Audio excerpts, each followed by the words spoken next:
आज हमारे साथ एक बाबा जुड़ चुके हैं जो हाथ की लकीर देखकर भविष्य बताते हैं। तो बाबा जी तनी हमरो हाथ की लकीर देखकर भविष्य बताइए तो। उरे बाप रे, क्या हुआ बाबा जी? इतना कहाँ हिलाता है, लकीरें मिट गया।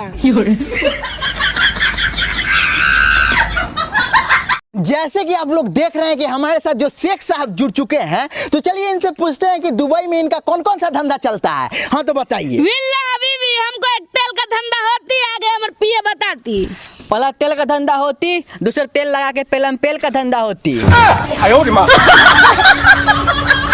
नमस्कार प्रणाम। आज हमारे साथ एक गांव के गरीब बच्चा जुड़ चुका है।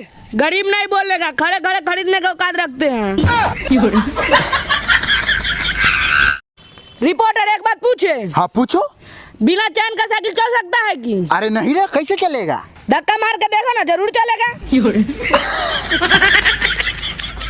आइए, आज हमारे साथ एक व्यक्ति जुड़ चुके हैं, तो चलिए इनसे कुछ पूछते हैं। अब भाई साहब, आप इनको जानते हैं? अरे ये जो अभी वीडियो देख रहे हैं, हाँ हाँ, अरे ये वही ना जो खाली छड़ी दे के वीडियो लाइक करते हैं।